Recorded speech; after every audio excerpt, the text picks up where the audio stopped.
The air in St. Winthrop's chapel was heavy, too heavy for a wedding day. The guests whispered behind ivory fans and embroidered gloves, pretending not to notice the bride's trembling hands. Lady Isabelle Sinclair stood at the altar, her lace veil fluttering with each uneven breath. She should have been glowing, every inch the radiant duchess-to-be, but the only light that touched her face came from the cold shimmer of the candles, not joy. At the far end of the aisle, the Duke of Somerleigh entered, tall, immaculate, unyielding. His eyes did not meet hers. He bowed to no one. Every head turned, every whisper ceased. He was the most desired man in all of England, and the most feared. The ceremony began. The words of the vicar droned faintly through the silence. "Do you, His Grace, Edward Alastair Whitmore, take this woman?" "I do." The Duke's voice was like steel, smooth, commanding, but utterly devoid of warmth. "And do you, Lady Isabelle Sinclair?" Her throat closed, her lips barely moved. "I do." The vicar smiled as if all was well, but the Duke's jaw tightened. Even as he placed the ring upon her finger, his gaze was distant, somewhere far beyond the marble walls and prying eyes. When the final vows were spoken and the applause began, the Duke leaned close, so close that his breath brushed her ear. "You'll spend the night alone," he whispered. "This marriage is for appearance only." Her heart fractured. The guests cheered, and Isabel, barely 19, terrified, already carrying a secret, managed a graceful smile that fooled everyone but herself. The ballroom glittered with gold and deceit. Champagne glasses clinked, and the air hummed with speculation. Some called it a love match. Others whispered that the Duke had married in haste to preserve his spotless reputation. But Isabel knew better. Every smile was a dagger, every toast, a lie. Her corset felt tighter with each passing minute, pressing against the small swell beneath her gown, the one secret that could destroy her entire world. Across the room, the Duke stood apart, the very image of control, hands clasped behind his back, expression unreadable. Yet once, only once, his eyes flickered toward her. A flicker, gone before she could name it. Was it pity or disgust? He turned away first. Later that night, Somerleigh Hall loomed under a moonless sky. Inside, the Duke poured himself a glass of brandy, staring into the flames. His valet entered quietly. "Shall I prepare the Duchess's chamber, Your Grace?" The Duke's reply came sharp.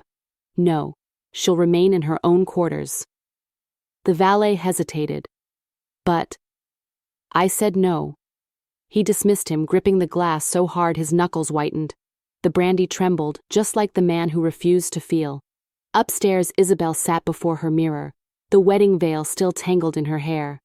She touched the ring on her finger, a symbol of protection, not affection. Her reflection stared back at her, pale and hollow-eyed. "This is what safety looks like," she whispered. "This is what survival costs." The next morning, the Ton awoke to the headlines of the day. The Duke and Duchess of Somerleigh, a union of power and prestige. But beneath the polished ink, another rumor spread, one far darker.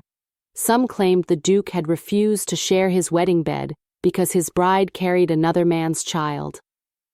At the breakfast table, the Duchess's maid curtsied nervously.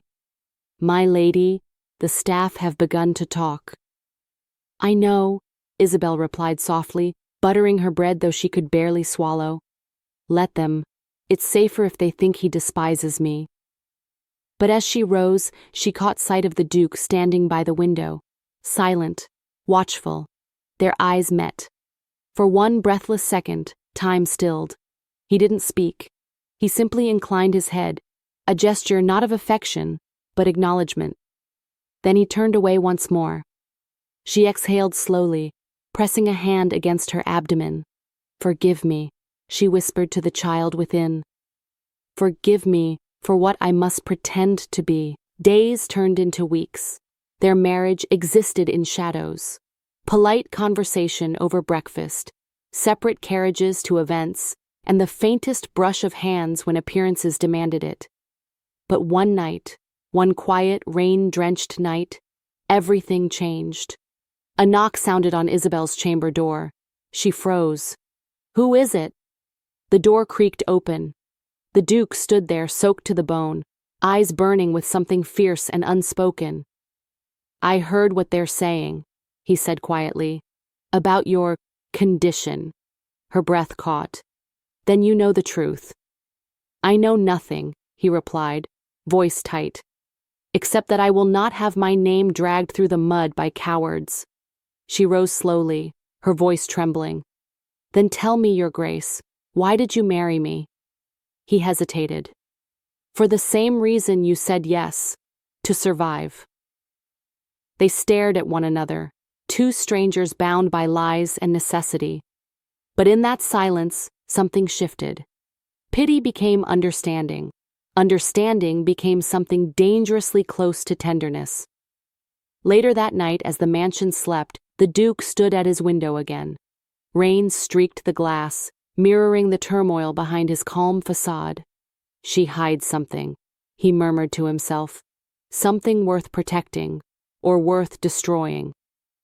Below, in her room, Isabelle clutched a small letter in her hands, a letter she read every night before bed. The signature was faded, but the name still cut her heart open. Thomas Waverley, the man who had sworn he loved her, the man who had hurt her, the man who now walked free while she paid the price. Her tears fell silently. "God help me," she whispered. "I can't let him know, because if the Duke of Somerleigh ever discovered what Thomas had done, or who the child truly belonged to, there would be blood on the ballroom floor." The morning after the wedding broke in silence. No birdsong, no laughter, only the echo of footsteps along Somerleigh's endless marble halls. Lady Isabelle Sinclair sat by the window of her new chamber, her gown still folded neatly across a chair. She hadn't worn it since last night, she couldn't. The storm outside had eased, but the storm inside her chest had not. She had spent her wedding night alone, just as the Duke promised. Her fingers traced the edge of her teacup, the porcelain trembling slightly. Maybe from the cold. Maybe not. She had imagined 1,000 versions of this day. None of them had included silence so deep it could crush a soul. Below her window, servants moved quietly about the courtyard. No one looked up. No one dared speak of the vows that had been whispered in that empty chapel, or the Duke's voice, so measured, so distant, that had cut through the air like a blade. "You'll spend the night of the wedding by yourself." Those words still echoed in her skull louder than any thunder. By midday, a knock came at her door. "His Grace requests your presence for luncheon, my lady," said Mrs. Wren, the housekeeper. Kind eyes, sharp tone, a woman who'd seen too much to be surprised by scandal. "Requests?" Isabel murmured, managing a smile that didn't reach her eyes. "Or commands?" The woman hesitated, then bowed. "Requests, my lady. He rarely commands." That surprised her, but she followed.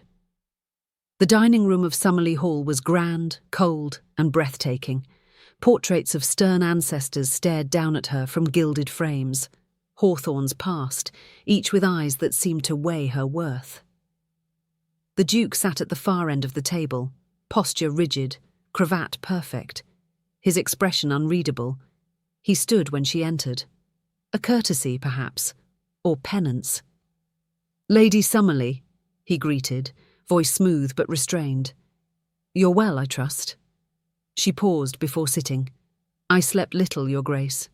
But yes, I am well." A flicker crossed his face, something like guilt, but it vanished before it could breathe. Silver cutlery gleamed. The sound of clinking porcelain filled the room. Neither spoke for several moments, and the silence felt heavier than conversation. Finally, she broke it. "You needn't pretend, Your Grace. I understand what this marriage is." He looked up, startled by her calm tone. "Do you? I am to bear your name, not your affection. To silence gossip, not share your table." He set down his fork. "You speak boldly for a woman newly wed." She met his gaze without fear. "Boldness is all that's left to a woman who's already lost everything." The Duke leaned back, studying her. "You think I married you to punish you?" "I think you married me because scandal offends you," she said quietly. "And I was convenient." A shadow crossed his expression. "Convenient is a cruel word, my lady." "So is alone," she replied. For the first time, he didn't have an answer. After that day, they became polite strangers living under the same roof. Isabelle spent her mornings in the library, tracing her fingers over dusty volumes of poetry.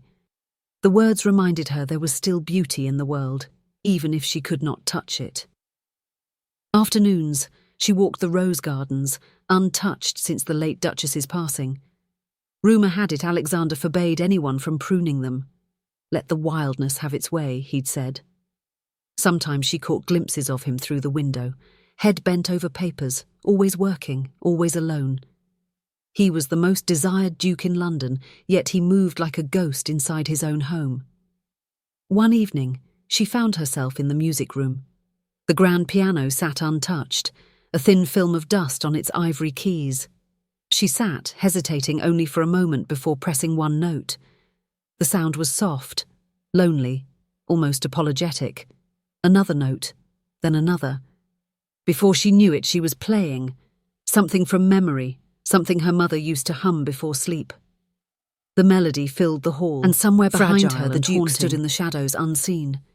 He didn't interrupt. He only listened. For the first time, his chest ached for something he couldn't name. Later that night, he found himself pacing the corridor outside her chamber. Why had he stopped her from coming closer? Why had he spoken so cruelly? "Because love destroys," he told himself, "because tenderness leads to ruin." He had vowed never to feel again. But when she smiled at Mrs. Wren that morning, softly, shyly, he felt something shift inside him, a crack forming in walls he'd built long ago. He turned away before the urge to knock overcame him. The next day brought unexpected visitors. 2 gentlemen from Parliament arrived, bearing polite smiles and sharper intentions.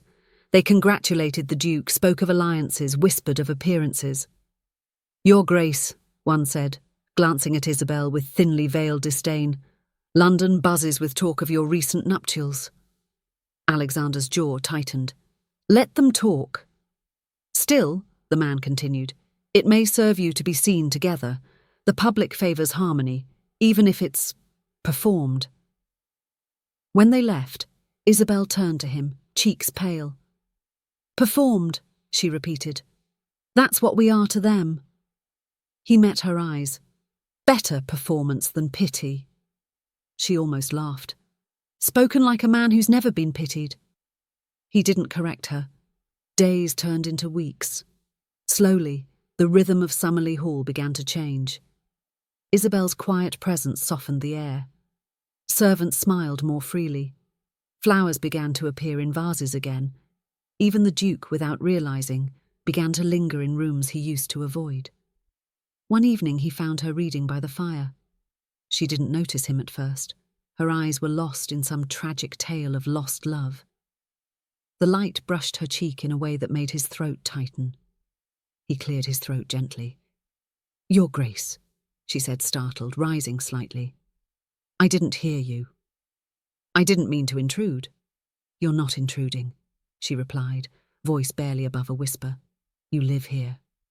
His lips twitched. "So do you." Their eyes met, briefly, quietly, and something fragile passed between them. He noticed for the first time how tired she looked, how much courage it must take to live each day as though the whispers didn't matter. He wanted to say something kind. He didn't know how. Instead, he said, "You play beautifully." Her fingers froze on the book's edge. "You heard me?" "I hear everything in this house," he admitted, "especially when it sounds like life." The silence that followed was charged, intimate, and in that moment, something shifted. The cold distance between them felt less like a wall, more like a bridge, unfinished, uncertain, but possible. That night, Isabelle wrote in her journal. He looked at me, not as the Duke, but as a man who forgot how to feel. I should hate him for his cruelty. Yet I think I understand him more than I wish to. Elsewhere, in his study, Alexander stared at the same fire, unable to read a single page of the document before him. Her music still echoed in his ears. Her words at the table, "Boldness is all that's left to a woman who's already lost everything," lingered like a confession. Maybe he thought boldness was not defiance. Maybe it was survival. The next morning a letter arrived, sealed in red wax, from Lord Cedric Hulworth. Alexander's jaw tightened as he read, polite phrasing cloaked in poison. "I trust your new Duchess has settled well.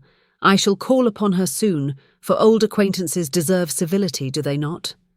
The words meant one thing only: threat. He folded the letter slowly, his pulse hardening. So the whispers were true. Cedric Hulworth, the same man who had driven women to silence before, had set his sights again. On his wife. And Isabelle had said nothing. Why? That night he stood outside her chamber door once more. The corridor flickered with candlelight. He could hear the soft rustle of paper from within. She was writing again. His hand hovered above the door. He could walk away, pretend ignorance, preserve peace. But something inside him refused. He knocked once, silence, then softly. "Your Grace?" He opened the door. She turned, startled, clutching her nightrobe close. "Is something wrong?" He hesitated. "You received a letter today." Her breath caught. "I did not." "From Hulworth," he said quietly. "He means to call." Colour drained from her face. The truth shimmered in her silence. He took one slow step closer. "Tell me, Isabelle. What does he hold over you?" Her lips parted, but no words came. Only tears. Quick, quiet, betrayed tears. He stopped himself from reaching out. "You don't have to be afraid," he said softly. "Not in my house." She shook her head. "You don't understand. If the world knew—" "Then let the world burn," he cut in, sharper than he meant to. "I will not let him near you." The words hung in the air. Unexpected, raw, real. He didn't stay to see her reaction. But as he walked away, the storm outside began again, and in her heart, for the first time in months, she felt something like safety. Rain lashed against the windows of Somerleigh Hall like the sky itself sought vengeance. The Duke stood at the foot of the grand staircase, coat half-buttoned, jaw clenched, and every breath scraping through his chest. Isabelle's voice still echoed in his mind from the night before, soft, trembling, asking a question he had refused to answer. He could not bear her eyes, not when they made him remember what mercy looked like. He had married her to contain a scandal. Yet each passing day she was undoing him with her quiet grace, her stubborn decency, her refusal to hate him back. "Your Grace," the butler murmured, breaking his thoughts. "Her ladyship has gone riding. Alone." The words hit harder than they should have. "In this weather?" He snatched his gloves and strode out before sense could stop him. The moors were a blur of mist and mud, wind clawing at Isabelle's veil as her mare fought the storm. Her lungs burned, but she didn't care. The house had grown too small for her secrets, and his silence had become unbearable. She needed air, or punishment, she no longer knew which. When the horse stumbled, she nearly fell, gripping the reins with frozen hands. Somewhere behind she heard hooves thundering closer. "Isabelle!" His voice, sharp and raw, cut through the rain. She didn't look back. "Go home, Your Grace.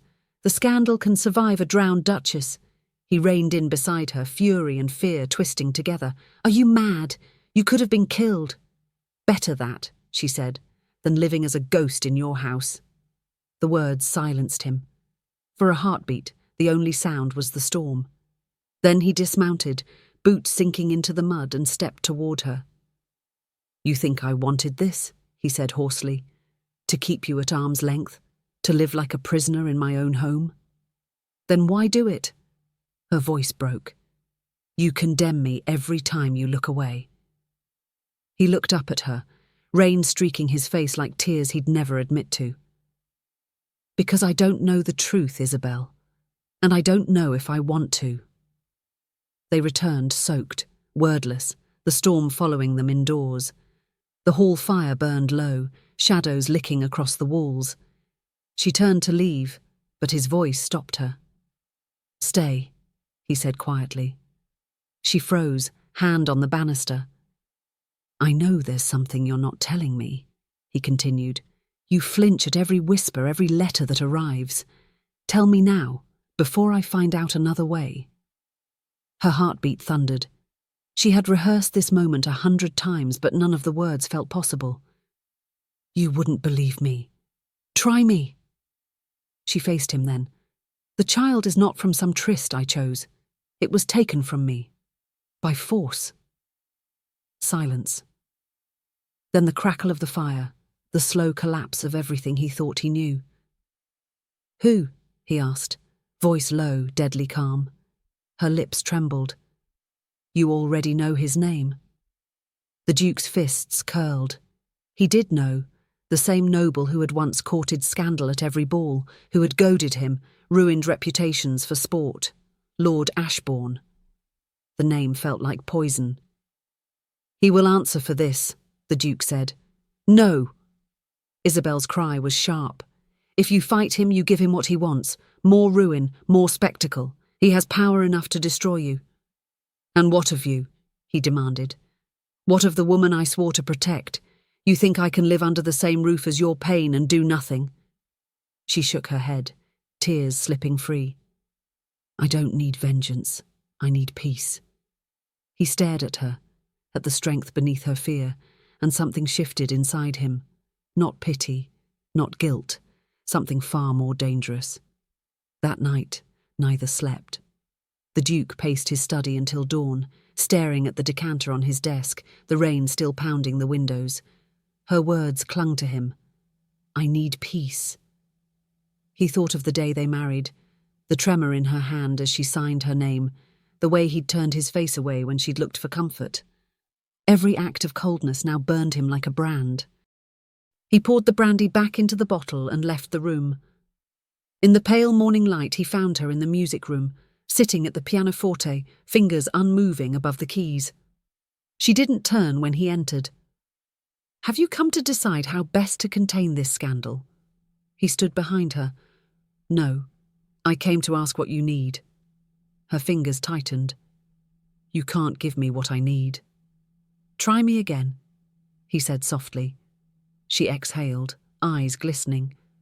"I need to stop being ashamed of something I didn't cause. I need to stop pretending silence is safety." He reached for the piano lid and closed it gently. "Then let's stop pretending." When she finally looked up at him, the hatred was gone. What replaced it was worse, hope, fragile and terrifying. The following week brought whispers from London. Lord Ashbourne had returned from the continent. His presence felt like a shadow stretching towards Somerleigh. The servants spoke his name in hushed tones. The Duke did not. He was planning. At dinner, Isabelle noticed his calm had sharpened into purpose. "You're going after him," she said. He didn't deny it. "You said no vengeance. I promise you this isn't that." "Then what is it?" "Justice," he said. "In the open, where cowards can't hide." The confrontation came sooner than either expected. Ashbourne arrived uninvited, smirking in the drawing room as if he owned it. The sight of him made Isabelle's breath catch. He hadn't changed except the smugness that time never punished. "Your Grace," Ashbourne drawled, bowing slightly, "I came to offer congratulations on your charitable marriage." The Duke's jaw flexed. "You're trespassing." "Am I? I thought Somerleigh Hall was always open to old friends." His gaze slid to Isabelle, cruel amusement lighting his eyes. "My condolences, dear lady, though I see you've landed well." The Duke moved before thought, one strike to the jaw, hard enough to send the man reeling. Gasps from the servants filled the room. Isabelle cried out, grabbing his arm. "Please," she whispered, "don't let him win by dragging you down." Ashbourne wiped the blood from his mouth, still smiling. "Touchy. Careful, Your Grace.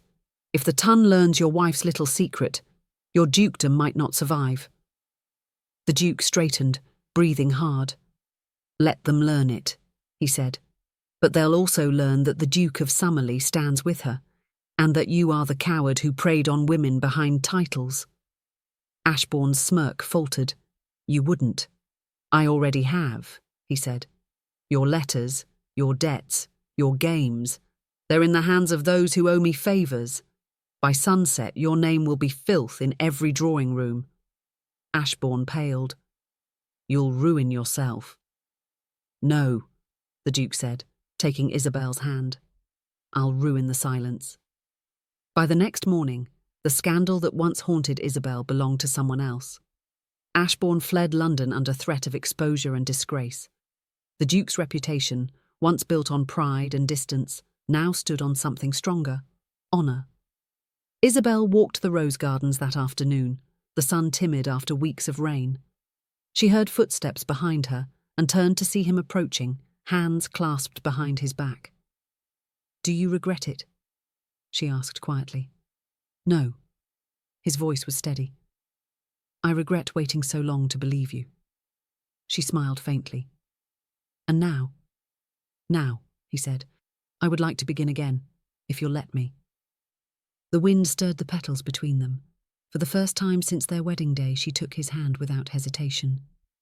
"Then begin," she said. He lifted her hand to his lips, the gesture simple, reverent. "Isabelle Sinclair, Duchess of Somerleigh. You were never a scandal. You were the reason I found my soul again." And for once, there was no whispering in the halls, only the soft sound of rain returning, gentle this time, as if the sky itself had forgiven them both. The letter arrived sealed in black wax. The Duke stared at it across his desk, every muscle in his jaw tight enough to crack. The crest stamped into the wax wasn't from London society. It was royal, the summons of men who decided fates with the lift of a pen. He broke the seal, eyes scanning the elegant script. "An inquiry has been raised into the conduct of the Duchess of Somerleigh. You are required to present yourself before the council within the week." The ink blurred for a second as his pulse surged. They wanted blood. The whispers hadn't died. They'd simply grown teeth. He rose from his chair, already calling for his valet. "Have my horse readied. I'll ride to the estate office now." Isabelle found him moments later, the letter crumpled on the floor. "What is it?" she asked, already reading the storm in his eyes. He didn't answer at first. The air between them was heavy with things left unsaid. Finally, he said, "They mean to drag your name before the crown. Someone revived the accusation." "Accusation?" she repeated softly. "That I deceived you?" He nodded once. "That you brought disgrace into this house, and that I helped you hide it." Her fingers trembled against her gown. "Ashbourne. Or one of his allies." He ran a hand through his hair. "They won't stop until you're broken. Or I am." Her throat tightened. "Then they'll have to break both of us." By evening, Somerleigh Hall was alive with the sound of hurried footsteps and muffled orders. The Duke's staff moved like shadows, gathering documents, letters, anything that could speak in their defence. From her chamber window, Isabelle watched the grey horizon sink into dusk. The peace she'd begun to taste vanished as quickly as it had come. Every whisper she'd ever feared was returning to life. A soft knock. She turned. Her maid, Clara, stood there with pale eyes. "My lady, the servants are frightened. They say the Duke may lose his title if this goes wrong." Isabelle swallowed the lump in her throat. "Then tell them to have faith. Somerleigh stands because he does. But when Clara left, Isabel's hands gripped the window frame until her knuckles whitened. If the council ruled against him, she thought, his title, his lands, everything, gone, and she would be the cause. The ride to London was silent except for the thud of hooves and the wind tearing through the Duke's cloak. Isabelle sat opposite him in the carriage, fingers laced tightly in her lap. Every time their eyes met, 100 unsaid things burned between them. "Why must you come?" he asked suddenly. "You could stay. Spare yourself this spectacle." Her voice was steady. "If they're to speak my name in that hall, I'll be there to answer." He almost smiled, something wounded and proud. "You've more courage than half the men who will sit in judgment." She met his gaze. "Then let them see it." The council chamber was a monument of marble and cold judgment. Chandeliers blazed overhead, casting their faces in gold and shadow. Lords and ministers murmured like vultures, and the scent of ink and wax filled the air. The Duke entered with Isabelle at his side. Conversations stopped. The presiding lord, grey-haired and cruelly elegant, adjusted his spectacles. "Your Grace, your wife's conduct has drawn serious concern. Rumours claim her condition before marriage was compromised." The Duke's voice cut through the murmur. Rumours, spread by a man who preys on the innocent. "And yet," another voice said from the far end, smooth and venomous, "the man in question, Lord Ashbourne, is absent. You have only your wife's word." Isabelle felt her pulse race. She stepped forward before her husband could stop her. "My word should be enough. What happened to me was not a choice nor a crime, yet I've been made to bear it as both." A few lords shifted uncomfortably. The presiding one leaned back. "You ask us to take pity?" "No," she said. "I ask you to remember that titles do not sanctify monsters." A hush fell. The Duke looked at her, awe flickering through his rage. The oldest councilman, Lord Greville, cleared his throat. "These are serious claims. Do you have proof?" The Duke stepped forward, placing a folded letter on the table. "Signed confessions from 2 of Ashbourne's former servants. They fled London last week. They speak of his threats, his violence, his silence bought with gold." Gasps rippled through the chamber. Lord Greville read, his expression hardening. "If this is true, Ashbourne faces exile." The Duke's voice lowered. "He already fled. Guilt moves faster than justice." Silence. Then Greville said, "You may go. The council will deliberate." Outside, the storm clouds had gathered again. Isabelle stood on the steps, wind catching her veil, her heart hammering. "You shouldn't have spoken," the Duke said softly behind her. She turned, startled. "You would rather I let them speak for me?" "No." His eyes softened. "I just never realised how strong you were until I saw it." She exhaled shakily. "Strength doesn't mean I'm not afraid." He took her hand. "Then be afraid with me." They stood together, hands entwined, as thunder rolled above London. The verdict came 3 days later. The Duke sat at his desk, the seal of the council broken beside him. Isabelle entered quietly, her face pale from sleepless nights. "Well?" she whispered. He looked up, voice unreadable. "The charges are dropped. The council acknowledges the letters as evidence." She closed her eyes, relief flooding her face until he continued. "But they demand that I distance the Somerleigh name from the scandal. Temporarily. Until the whispers fade." It took a moment to sink in. "You mean—" "They expect us to separate publicly." The words sliced through the air. She stepped back. "And you agreed?" "I said I would consider it." Her eyes glistened. "Consider it? After everything we fought for?" He rose, fists trembling. "Do you think I want this? They hold my seat, my family's legacy. They could destroy what's left of it." "And what of me?" she said, voice breaking. "Am I just the price you pay for survival?" The question shattered him. No, you're the only reason I still care to survive. Silence. Then softly she said, "Then prove it." The next evening the Duke called for his carriage again, but this time it wasn't bound for the council. It stopped outside the London Gazette. The editor nearly choked when he saw him. "Your Grace, I have a statement," the Duke said. "Print it tomorrow." He handed over a single page, written in his sharp, decisive hand. "To those who question the honour of the Duchess of Somerleigh, she is the victim of another man's cruelty and the heart of my redemption. Her name will never again be spoken with scorn while I live. Those who persist may answer to me directly." The editor stared. "This will start a war." The Duke smiled grimly. "Then let it." By dawn, the city buzzed. The statement spread like wildfire. Some called it foolish, others called it brave. But for the first time, Isabelle's name was spoken without malice. At Somerleigh Hall, she woke to find the morning sun spilling through the windows, and a quiet she hadn't known in years.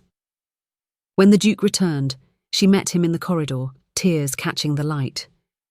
"You've ruined your reputation," she whispered. He brushed a strand of hair from her face. "Then it was worth it." Her breath hitched. "They'll never forgive you." "Let them try," he said, voice low. "They've already taken enough from us." For the first time she smiled, not out of relief but recognition. The screams shattered the quiet of Somerleigh Hall. It wasn't fear, it was pain. Isabelle's pain. The Duke tore through the corridor before anyone else could move, his heart slamming against his ribs. He found her in her chamber, bent over the edge of the bed, hand clutching her belly. The midwife was already rushing to her side, voice trembling. "Your Grace, she's bleeding." He froze. "What?" "Too early," the woman whispered. "Much too early." Isabelle lifted her head weakly. Her skin was pale, her lips bloodless. "Alexander, I think I'm losing." "Don't you dare finish that," he said, kneeling beside her. His hand found hers, shaking.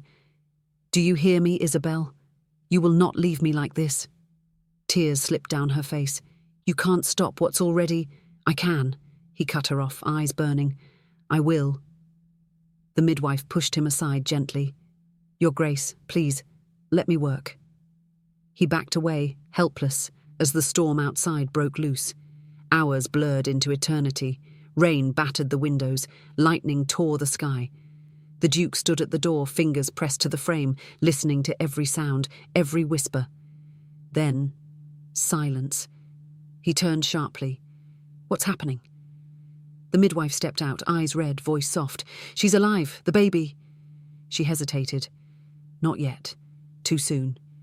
He closed his eyes. Relief and grief collided like thunder. "Thank God," he whispered hoarsely. "Thank God she's alive." When he entered, Isabelle was asleep, her face ghostly pale against the pillow. He sat beside her, taking her hand. "I almost lost you," he whispered, "and I wouldn't have survived that." Her lashes fluttered. "Then stop fighting alone." He froze. Her voice was weak but clear. "I'm tired of being your secret redemption," she murmured. "I need to be your truth." He bowed his head, pressing his lips to her hand. "Then I'll make you that. I swear it." By morning word had spread. Lady Somerleigh had fallen ill, and the Duke had vanished from his usual circles. Society's tongues wagged, but he no longer cared. For days, he refused to leave her side. When she finally woke again, the fever had broken. "Is it over?" she asked softly. He nodded. "The doctor says you'll recover." "And the child?" He hesitated, then shook his head. "No." She turned her face away, silent tears tracing her cheeks. He sat beside her. "I wish I could take the pain for you." "You can't," she said, voice cracking. "You can only stop pretending you don't feel it." That hit him like a blade, because she was right. He'd built walls so high even his grief couldn't escape. He leaned forward. "Then help me feel it again." Her hand trembled as she reached for his. "Then don't let go this time." That night, when the storm returned, he found her by the window again, thin shawl over her shoulders, staring at the rain. "Why do you always stand there?" he asked quietly. "Because it reminds me that storms pass," she said, "even the ones inside us." He joined her, the scent of lavender and candle wax between them. "I used to think control was strength," he said, "that if I stayed cold enough, nothing could hurt me. And now?" He looked at her. "Now I realize strength is letting someone see the cracks." Her lips trembled. "Then you're stronger than you think." He exhaled, a sound half sigh, half prayer. "Isabelle, I—" A knock at the door interrupted. The butler's voice followed. "Your Grace, urgent correspondence from London." The Duke took the letter, his expression darkening as he read. Ashbourne had returned. The next evening, Somerleigh Hall blazed with tension. Alexander paced before the fire, fists clenched. "He's come back to London. He means to challenge me, publicly." "Challenge you?" Isabelle whispered. He looked up. "He claims slander. He says my words to the Gazette were false, that I defamed him." She stared at him in disbelief. "He dares?" "Oh, he dares," the Duke said coldly. "And he'll force a duel if I don't retract my words." "You can't," she said quickly. "You'll give him what he wants. Your downfall." He stepped closer. "And what do you want me to do? Sit by while that monster walks free?" She flinched at his tone, but her voice stayed steady. "No. I want you to live. I can't lose you now." He stopped. Her words cracked something open inside him. "You mean that?" She nodded, tears brimming. "You've already fought for me. Let justice come another way." He turned away, jaw tight. There is no other way. But deep down, he knew she was right. Every path led to ruin, unless he could find proof so damning even Ashbourne couldn't silence it. Days later, proof arrived at his doorstep. A servant brought a trembling girl to the study, a maid who once served Ashbourne's household. Her eyes darted between them. I saw what he did, milady. To you, to others. He kept letters, threats, records of his payments." The Duke leaned forward. "You can swear to this?" She nodded. "Yes, Your Grace, I stole one. I thought someday it might help someone." From her cloak she drew a folded parchment worn at the edges. Ashbourne's handwriting slashed across it in ink like poison. The Duke read aloud. "If the girl speaks again, her father will hang for debt. The Duke will never know. Keep her silent, or I will see her ruined." Isabelle's hand flew to her mouth. "He wrote this?" "Yes," the girl whispered. "He sent it to his steward. I took it before I fled." The Duke's gaze burned. "This is enough." He turned to Isabelle. "With this I can destroy him in front of the same men who doubted you." Her voice shook. "Then do it. End this." That night, as the household slept, he stood outside her door. The candles burned low. Her shadow moved across the curtain. He knocked once. She opened the door slowly, eyes soft, uncertain. "Couldn't sleep?" she asked. He shook his head. "I keep thinking about what happens after this." She tilted her head. "After justice?" "After the truth is out," he said quietly. "When you no longer need me to protect you." She stepped closer. "Then maybe it's time you stopped seeing yourself as my shield." His breath caught. She reached up, her fingers brushing his cheek. "Maybe I need you because of who you are, not what you can do." He caught her hand, pressed it to his heart. "Then stay with me, Isabelle. No more secrets, no more shame." Her eyes shimmered. "No more loneliness." And when he kissed her, soft, slow, reverent, it wasn't born of pity or guilt. It was love finally spoken after too many silences. The next morning, the Duke prepared for London. He would present the letter, the testimony, the truth. Isabelle insisted on joining him. "You're the reason this fight began," she said. "Let me be the reason it ends." Together, they entered the same hall that had once condemned her. Whispers rose as they walked in, this time not from contempt but awe. The Duke stood tall, letter in hand.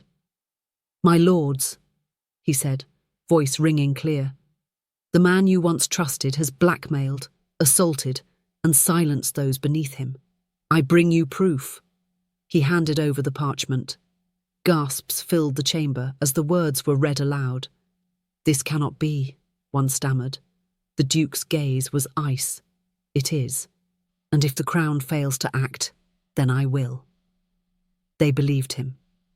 For the first time, the whispers that followed Isabel's name were not of scandal, but of courage. That night, as they returned home, Isabelle sat close beside him in the carriage. The tension of months had lifted, leaving only exhaustion and fragile peace. "Do you think it's truly over?" she asked softly. He turned to her. "For now. But whatever comes next, we face it together." She smiled faintly.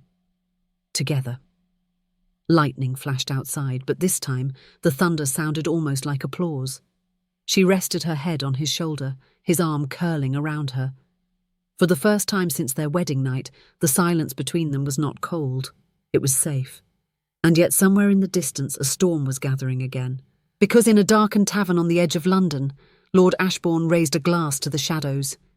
"To Somerleigh," he sneered, "and to the ruin he's too proud to see coming." The men around him laughed, but Ashbourne's eyes were dead calm. "The game's not over," he said quietly. "It's only begun." Blood on marble. That was the first thing Isabelle saw when she stumbled into the drawing room, a trail of crimson drops gleaming in the candlelight like scattered rubies. Her heart seized. "Alexander?" No answer.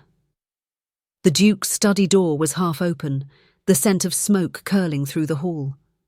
When she pushed it, it swung inward to reveal chaos, papers torn from drawers, a decanter shattered on the floor, and him, kneeling by the hearth, his hand bleeding where glass had sliced him. "Alexander!" He looked up sharply, eyes dark and hollow. "Don't come closer." She ignored him, kneeling anyway, catching his wrist in her trembling hands. "You're hurt." "It's nothing," he said, but his voice was brittle. "Nothing?" She pressed a cloth to his palm. "You're shaking." His jaw clenched. "Ashbourne sent another letter." She froze. "What?" He pulled a crumpled note from his coat pocket, stained with blood. "Delivered by hand, no seal. Just words." He unrolled it and read aloud, voice like gravel. "You've won their applause. Enjoy it while it lasts. Every secret has its price, and I know yours." The paper trembled in his grip. Isabelle's breath hitched. "He knows." "I don't know what he means," Alexander said tightly. "But it's a threat. A clever one." He hurled the note into the fire. Flames devoured the ink, but the words had already burned into him. By dawn, the Duke was gone. The servants whispered. He'd taken a horse. No escort, no word of return. Isabelle waited, pacing the window until her reflection blurred in the fog. When the butler entered with tea, she turned sharply. "Did he say where he was headed?" "Only that he must see to unfinished business, Your Grace." Her pulse quickened. "In London." The butler hesitated. "He rode west, toward Riverton." Riverton, the estate Ashbourne inherited from his father. She gripped the table to steady herself. "Prepare my carriage, I'm going after him." The man paled. "My lady, please, it's dangerous." "I've faced worse," she said, eyes fierce, "and I will not lose him again." The road to Riverton was drenched in rain. By the time she arrived, night had fallen and thunder rolled across the fields. The gate stood ajar. She slipped through. Inside, the house was silent except for the whisper of the storm and the distant creak of floorboards. Her heart pounded as she climbed the grand staircase. A faint light flickered beneath a door at the end of the corridor. She pushed it open. Ashbourne sat behind a desk, calm as a viper coiled in velvet. "Ah, Lady Somerleigh. I wondered when you'd come." "Where is he?" she demanded. "Your devoted Duke." He smiled thinly. "Downstairs. He's been waiting for me to show my face." "Then why are you here?" "Because I knew you would follow him." Her stomach turned. "You planned this?" "Of course." He rose slowly, every movement deliberate. "The Duke's greatest weakness isn't his temper, it's you. I only needed to draw the bait." The door slammed shut behind her. She spun, but Ashbourne was faster. He caught her arm, pressing her back against the wall. "Let go," she gasped. He leaned close, his breath sour with brandy. "Do you know how long I've waited to see that fear again?" Her palm shot upward, striking his face hard enough to snap his head sideways. He staggered, cursing. "You will not touch me again," she hissed. Before he could recover, the door burst open. Alexander stood there, drenched, furious, his pistol drawn. "Step away from her," he growled. Ashbourne straightened, blood on his lip. "Always the hero." "This ends tonight." Ashbourne smirked. "You're too late. You think I haven't prepared for this? You may have your letter, your witnesses, but I have something far better." He reached into his coat and pulled out another parchment, holding it up. "Your late wife's confession." The Duke froze. "What are you talking about?" Ashbourne's grin widened. "A letter she wrote to me, after your affair began. She knew. She wanted me to expose you." "That's a lie." "Is it?" He tossed the folded paper toward him. "Read it." Alexander caught it, his hands shaking. The ink was faded but legible. "He no longer looks at me the way he once did. I fear his heart belongs to another. If he ruins himself, let it be of his own doing." His throat closed. He looked at Isabelle. She was pale, silent, eyes searching his face. "It's forged," she said quietly. "You know it is." But Ashbourne saw his doubt. "Go on," he sneered. "Ask her if she'd have stayed by your side had she known what kind of man you really were." The Duke's hand tightened around the pistol. "You lie because it's all you have left." "Then prove it," Ashbourne said, stepping forward. "Shoot me." The storm outside roared as thunder cracked above them. "Alexander, no!" Isabelle cried. Ashbourne smiled, spreading his arms. "Do it! Be the monster she believes you're not." The Duke's finger trembled on the trigger, and then Isabelle moved. She stepped between them, her voice shaking but firm. "Enough! I won't let either of you damn yourselves further." She turned to Ashbourne. "You wanted me broken. You wanted to own my silence. But I won't give you either," he sneered. "You think words will save you?" "No," she said softly, "but truth might." From her pocket she drew a small folded paper, the maid's sworn testimony, signed and sealed. "This was delivered to the Crown yesterday. Even if we die tonight, your ruin is already written." Ashbourne's smile faltered. "You're bluffing." "Try me." For the first time he hesitated. His hand slipped toward his coat, toward something glinting beneath it. "Alexander!" she shouted. The Duke fired. The sound was deafening. Ashbourne staggered backward, shock flooding his face as crimson bloomed across his chest. He fell, the thunder outside echoing the crash of his body hitting the floor. The room went still. Alexander lowered the pistol slowly, staring at what he'd done. "I didn't—" Isabelle reached for him. "You had no choice." But his voice cracked. "There's always a choice." He sank to his knees beside the fallen man, chest heaving. The storm outside began to fade, rain softening to mist. Isabelle knelt beside him, placing a trembling hand on his cheek. "Look at me." He did, and the agony in his eyes was unbearable. "You saved my life," she whispered. "You ended his power." He shook his head. "I ended something else too." "Alexander, whatever justice I sought," he said quietly, "it wasn't supposed to cost my soul." She caught his face in her hands. "Then let me help you find it again." He closed his eyes, resting his forehead against hers. If you still can. By dawn, the authorities had arrived. The constable questioned them both. The scene was recorded. The pistol surrendered. Isabelle stood beside Alexander through it all.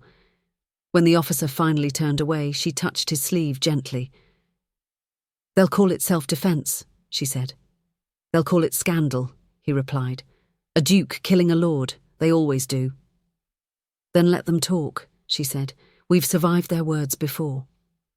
He looked at her for a long moment, something breaking and rebuilding inside him all at once. "You still choose me," he said softly. "Always," she answered. "Even when you forget how to choose yourself." Weeks passed.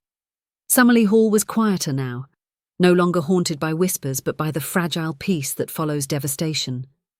The world beyond still gossiped, but in their solitude, something new began to bloom. Every morning she found him in the garden, his arm healing, his expression distant but softer than before. She would join him in silence, and together they watched the sunrise burn away the fog. One morning she found a piano waiting in the drawing room, the same one she'd once played when music was their only language. He stood by it, uncertain. "I had it restored." She smiled faintly. "You remembered?" "I never forgot." She sat, fingers trembling over the keys. The first note trembled into the air, sweet and fragile. When she looked up, he was watching her, not as a ghost haunted by guilt, but as a man slowly learning to live again. The melody filled the room, rising and falling like breath. "You once said music was redemption," he murmured.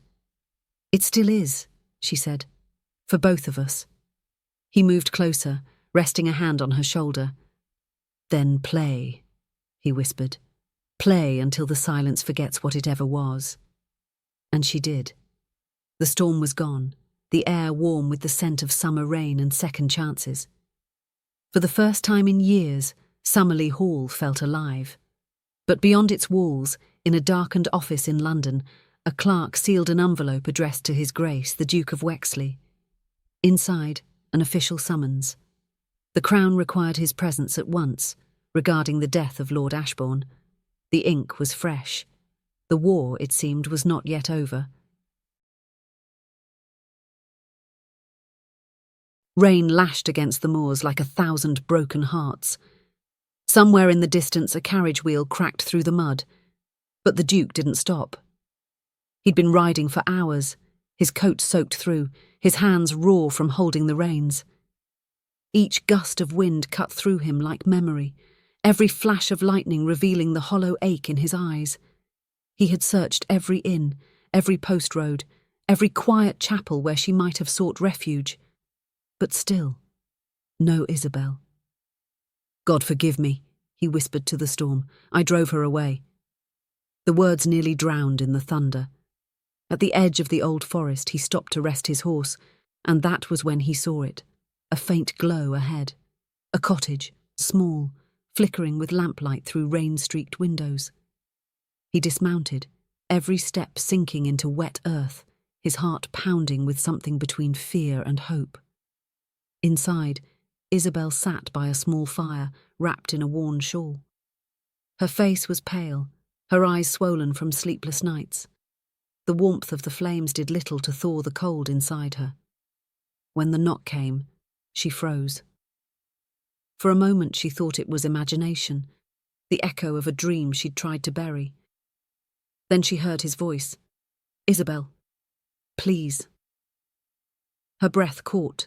Every part of her wanted to run, and yet her heart betrayed her. Slowly she opened the door. He stood there, drenched, shivering, eyes filled with guilt and something far deeper. "I had to find you," he said hoarsely. "You shouldn't be here." Her voice trembled, half anger, half heartbreak. "You hesitated when they accused me. You let them believe—" "I know." He stepped forward, but she moved back. "I know what I did, and I will regret it for the rest of my life." "Then go," she whispered. "Let regret be your companion. You made your choice before them all." He exhaled sharply. the sound closer to a sob than a breath. I made it out of fear. Fear of losing everything I thought mattered. But when you left, Isabelle, I realized none of it meant anything without you. She looked away, blinking back tears. Words are easy, Alexander.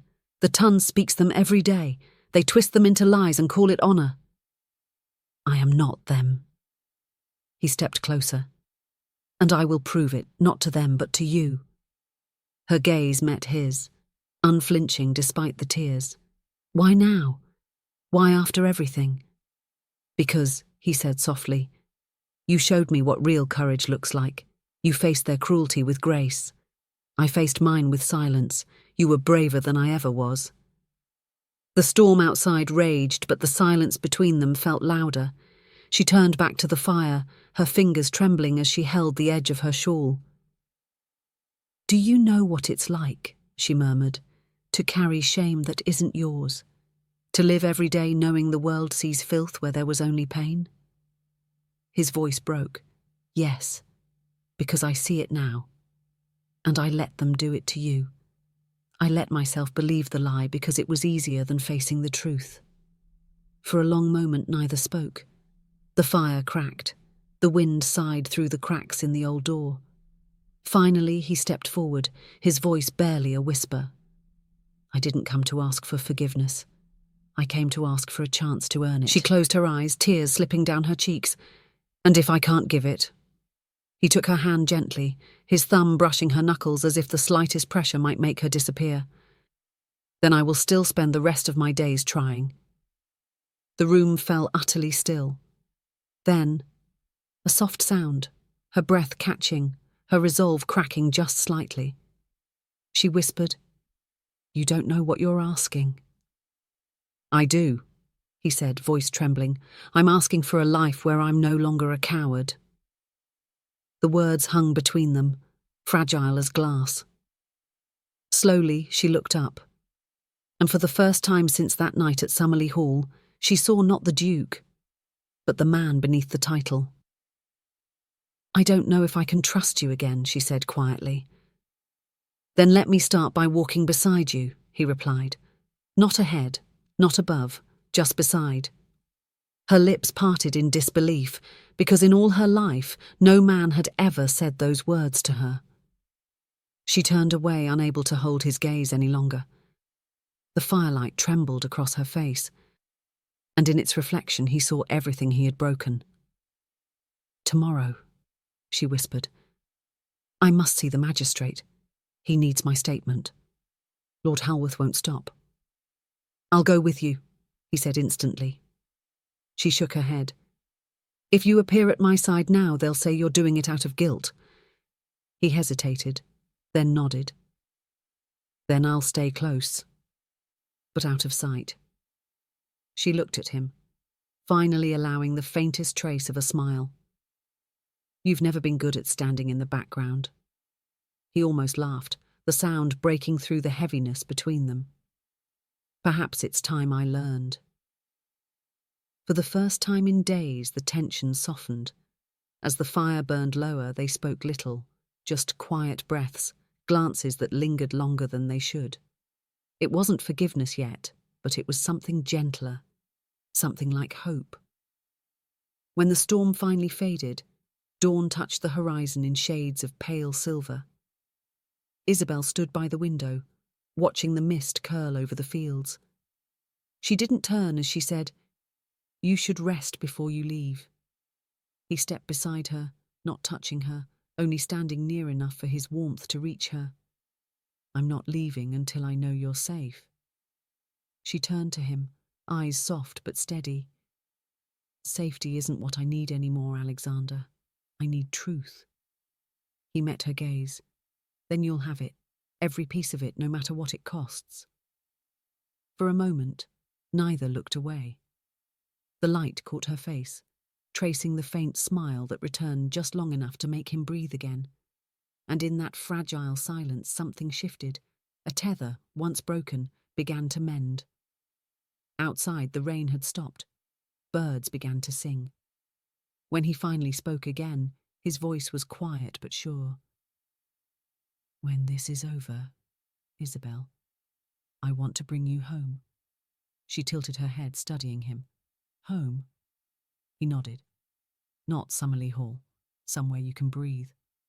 She stared at him for a long time, as if testing the truth in his eyes. Then she whispered, If you mean it, prove it. He took a slow breath, as though her words struck something deep. I will. And then, without another word, he turned, stepping out into the soft morning mist, leaving her by the window. She watched him go, her hand pressed to her heart, feeling something she hadn't felt in months. The faint, cautious thrum of faith. Because deep down she knew this wasn't the end of them. It was the beginning of something entirely new. Thunder split the sky as the Duke of Somerleigh strode into the grand assembly. Every eye turned, every whisper sharpened like the edge of a blade. The chandeliers trembled from the storm outside, their crystals casting shards of light across his face. He looked like a man walking into battle. And perhaps he was. At the far end of the ballroom stood Lord Hulworth, smug, confident, surrounded by men who believed power made them untouchable. Isabelle was there too, pale, trembling, yet unbroken. Her hands clasped at her side, her eyes fixed on the man she once feared and the husband who had finally come to stand beside her. The murmurs began. The Duke has come to end this. Will he defend her or destroy himself? Alexander's voice cut through the noise like steel. Enough. The hall fell silent. He stepped forward slowly, boots echoing on the marble. For too long, this house has tolerated lies whispered as truth. Tonight, that ends. Lord Hulworth sneered. Be careful, Somerleigh. Defending a woman's deceit could cost you your title. Alexander's gaze never wavered. I'd rather lose my title than my soul. The crowd gasped. A murmur of shock rippled across the ton like a gust through dry leaves. Isabelle's breath caught, her eyes shining with disbelief, because for the first time he was not protecting his name. He was protecting her. A servant entered carrying a sealed envelope, the very letter Hulworth once sent to Isabelle demanding her silence. Alexander took it, breaking the seal before the crowd. Read it, he ordered the magistrate present. The man adjusted his glasses, voice trembling as he began. You will do as I say, or the night at Blackmore will be remembered as your ruin. Gasps filled the room. Lady Pembroke's fan snapped in half. Lord Kent turned pale. Alexander turned to Hulworth, eyes burning. You preyed on her trust, then built your reputation on her shame. No more. Hulworth laughed, brittle, desperate. Words. You have no proof beyond forged letters and a woman's sob story. Alexander motioned, and 2 footmen stepped aside to reveal a trembling maid, Clara, once Hulworth's own servant. She held a small pendant in her hand. This, she said through tears, was Lady Isabelle's. I found it in my lord's study the night he... Her voice broke. The night he forced himself upon her. A murmur of outrage rose. Alexander's voice thundered again, but softer now, filled with restrained fury. You will answer for your crimes before the crown, but tonight you will face me, as a man who defends the innocent, not destroys them. Hulworth lunged forward, rage distorting his features, but guards intercepted him. He shouted curses, threats, none of them mattered now. The Duke turned, every motion deliberate, every word steady. I once believed reputation defined a man, but I was wrong. A man is measured by what he stands for, and who he stands beside when the world demands he turn away. He looked at Isabelle. She was the one condemned, yet she bore it with more grace than every lord in this room combined. If there is nobility left in England, it stands beside me tonight. For a long, breathtaking moment, no one spoke. Then Lady Pembroke, trembling, lowered her head. Long live the Duchess of Somerleigh. Applause began hesitantly, then grew. One by one, heads bowed. Whispers turned to tears. Isabelle stood frozen. The hall blurred around her, faces and voices fading into the hum of disbelief and awe. All she could see was him, standing tall, proud, his voice still echoing through the marble and gold. She took one trembling step toward him, then another. When she reached him, he didn't speak. He simply took her hand. That single gesture said everything the crowd could not. And for the first time since their wedding day, she did not feel small beneath his gaze. She felt seen. The storm outside broke into rain, gentle this time, as if heaven itself had exhaled. Hours later, when the hall had emptied, they stood alone beneath the great chandelier, light flickering over their faces. "You didn't have to," she whispered. "I did," he said softly, "because I should have done it from the beginning." She looked up at him. The man who once vowed she'd spend their wedding night alone now looked at her as though she were the only thing in the world that mattered. He took her trembling hand to his chest. "I can't erase the past, but I can choose who I am now, and I choose us." She closed her eyes, tears breaking free. "They'll never forget tonight." "Good," he said, a faint smile breaking through. "Let them remember the night scandal died and honor was reborn." Silence stretched between them, warm, fragile, full of the things words could never hold. At last he spoke again. "Come home, Isabelle." Her lips parted. "Somerleigh Hall?" He shook his head. "No. Home, wherever you are." And when he drew her close, it wasn't the embrace of a duke reclaiming pride. It was a man finding grace. Outside, dawn began to rise over London, painting the sky with soft streaks of gold. The Tun would wake soon, hungry for gossip. But for once, the story they told would not be of shame. It would be of courage, of love that refused to bow to fear. And in the heart of that quiet morning, the Duke and Duchess of Somerleigh Hall stood together. Two souls who had learned that redemption isn't given by society. It's earned by standing in the light when it's easier to hide in the dark. Their story would be whispered for generations, not as scandal, but as legend. And for the first time in her life, Isabelle no longer trembled beneath the weight of her name. She lifted her head high, hand in her husband's, and whispered to herself, "They said scandal would destroy me. Instead, it saved us both." The final echo of her words faded into the dawn, and the doors of Somerleigh Hall closed behind them, not in shame, but in peace. The Duke fell to his knees beside her, hands trembling, as the midwife shouted for towels and hot water. Isabelle's cries pierced the winter air, raw and unrelenting, echoing through the halls of Somerleigh Hall like a hymn of agony. Outside, snow lashed against the windows, and inside time itself seemed to hold its breath. "She's losing too much blood," the midwife gasped. "Your Grace, hold her steady." "I'm here," Benedict whispered, voice breaking as he pressed her hand to his chest. "I'm right here, Isabelle, stay with me." Her eyes fluttered open, pain glistening within them. Don't let them take the baby," she gasped. "No one will take anything from us again," he swore, his tears falling onto her pale skin. "You hear me? No one." Her scream ripped through the night, and then silence. A moment later, a child's cry broke the stillness. The midwife lifted the tiny blood-slicked bundle and whispered, "A boy." Benedict's breath caught, his son, their son, but as he turned toward Isabelle, triumph withered into terror. She lay still, too still, her face ashen, lips pale as ivory. "Isabelle?" He shook her gently. "Dearest, it's over. He's here. You did it." No answer. He gathered her into his arms, desperate, shaking her. "Please, don't you dare leave me now." Her eyelids flickered. Barely a whisper escaped her. "You kept your promise." He clutched her hand to his lips. "And I'll keep everyone that follows. You will live, Isabelle. You must." The midwife reached forward softly. "Your Grace. She's fading." "No!" His roar cracked through the room. "Fetch the doctor. Do not just stand there." But even as he shouted, her breath grew shallow, her gaze drifted toward the cradle where their son now wailed, small and perfect. "Benedict!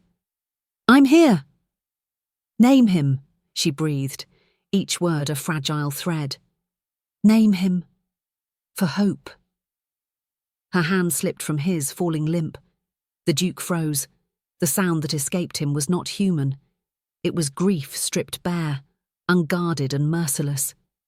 He buried his face against her chest, the world collapsing around him. The midwife sobbed quietly in the corner. The child's cries grew louder, as if echoing the agony of the father who had just lost everything worth saving. Hours passed before Benedict stirred again. The fire had burned to embers. Snow whispered against the windows a cruel serenade. He rose hollow-eyed and crossed to the cradle. The child lay swaddled, his tiny hand clutching the air as though reaching for the mother he would never know. Benedict knelt, his heart breaking anew. "You will never remember her," he whispered. "But you will know her. Every day I'll make sure of it." He brushed a tear from the baby's cheek, voice trembling. "You'll be called Gabriel, for she was the angel who saved us both." In the days that followed, Somerleigh Hall stood cloaked in mourning. Black drapes lined the staircases, and every room carried her scent, her laughter, the memory of her music. The Tun, of course, whispered still. They always did. "Tragic," they said. "Beautiful, but tragic." Yet in those hushed corridors, where grief lingered like a ghost, a gentler sound began to grow, Gabriel's laughter. It was faint at first, a flicker of light in endless night, but to Benedict it was salvation. He became both father and mother, teacher and guardian, protector and poet. Each evening, he carried the boy to Isabelle's old piano, setting him on his knee as his fingers traced the keys she once played. "Listen," he would murmur. "This was your mother's song. She believed music could heal anything." The melody filled the hall, soft, aching, alive. One night, years later, when the snow returned just as it had that fateful evening, Benedict stood once more in Somerleigh's chapel. The marble floor gleamed beneath the candlelight. Before him, the plaque read, "Lady Isabelle Sinclair, Duchess of Wexley, beloved wife, mother, light eternal." He placed fresh roses on the stone. "Our son grows more like you every day," he said softly. "He has your fire, your smile, even your stubbornness." He smiled faintly, though his eyes shimmered. "He asked me once why I never remarried. I told him some loves are not meant to be replaced." A faint wind stirred through the chapel, carrying the scent of roses and the echo of distant laughter. For a heartbeat he swore he heard her voice, soft, warm, teasing. "You kept your promise." He closed his eyes, and the ache in his chest eased. "Always," he whispered. Outside, Gabriel waited by the carriage, tall and proud, the mirror of his father in every way save one, his mother's eyes deep and kind. "Father?" he called. "It's late. We should head home."